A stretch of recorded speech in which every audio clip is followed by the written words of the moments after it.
when you're in the treatment experience, and I had this experience myself, and I see this experience all the time, when you're in the treatment experience, you feel so close to these people. Like, the intimacy is so intense that you're convinced these are going to be lifelong bonds.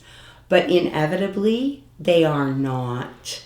And when you step outside of this experience, the further it gets in the rearview mirror, the more that intimacy and intensity tends to fall away. And it's hard to persuade people of that when they're in it. So the parallel that I always like to give them is, if you ever watch the show Survivor, that group of people are together and everything between them seems so intense.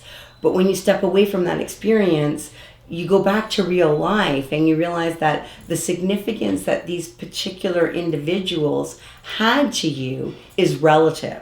It was relative to where you were and the work you were doing at that time, and the bottom line is that a lot of people come from different places. 42% of the people that we treat even come from this local area. They come from all over. And you didn't know these people before you came here, and just because you shared this experience doesn't necessarily mean that it's going to form a lifelong friendship. It was necessary, and the intimacy was therapeutic.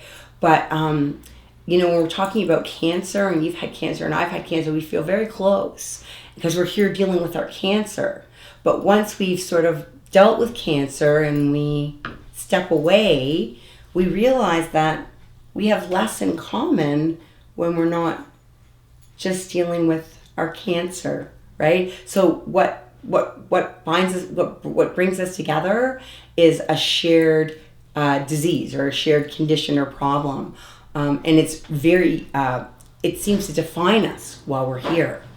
But when we leave, we become more defined by the lives that we create for ourselves and our family and friends and our work and our activities, and that the intensity of that connection on the basis of a single condition becomes less and less. It's like, how close were you to the people in grade school? How close were you to your, fifth grade soccer team? How close were you to the group that you worked with in university? Or when you're in a job and you're like all about that job and you can't imagine, peer about the people and the work and the community of practice, and then you switch jobs and you're like, oh, we're still going to be friends. Are you? Maybe there's one or two of those people that you meet that end up going along.